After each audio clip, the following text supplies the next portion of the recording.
CSK வீரர் இந்திய அணியில் சேர்ப்பு, பிசிசிஐ அதிரடி, 2 பவுலர்கள் காயத்தால் முடிவு. தற்போது நடைபெற்று வரும் டெண்டுல்கர் ஆண்டர்சன் டெஸ்ட் தொடரின் 4வது போட்டியில் இந்தியாவும் இங்கிலாந்தும் மோதுகின்றன. இந்த போட்டிக்கு முன்னதாக சென்னை சூப்பர் கிங்ஸ் அணியின் இளம் வேகப்பந்து வீச்சாளர் அன்ஷுல் கம்போஜ் இந்திய அணியில் சேர்க்கப்பட்டிருப்பதாக இந்திய அணி வட்டாரத்தில் இருந்து தகவல் கிடைத்துள்ளது. இந்தியா இங்கிலாந்து மோதும் 4வது போட்டி மான்செஸ்டரில் உள்ள ஓல்ட் டிராஃபோர்ட் மைதானத்தில் ஜூலை 23 அன்று தொடங்குகிறது.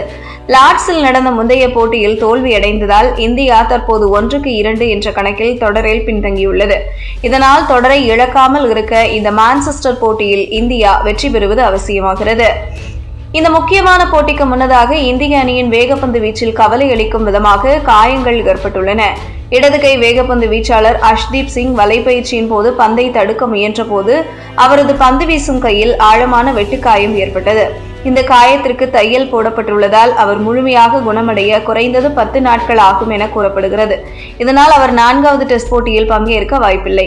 இந்த டெஸ்ட் தொடரில் இந்திய அணிக்கு கிடைத்த ஒரே வெற்றிக்கு வித்திட்ட வேகப்பந்து வீச்சாளர் ஆகாஷ் தீப் இடுப்பு பகுதி வலியால் அவதிப்பட்டு வருகிறார். இதன் காரணமாக அவர் பயிற்சியில் ஈடுபடவில்லை. எனவே அவரது பங்கேற்பும் சந்தேகத்தில் உள்ளது. 2 வேகப்பந்து வீச்சாளர்கள் காயத்தில் சிக்கியதை அடுத்து இந்திய அணி நிர்வாகம் ஒரு முக்கிய முடிவை எடுத்துள்ளது. ஹரியானாவை சேர்ந்த 24 வயதான வேகப்பந்து வீச்சாளர் அன்ஷுல் கம்போஜ் மாற்று வீரராக அணியில் சேர்க்கப்பட்டுள்ளார்.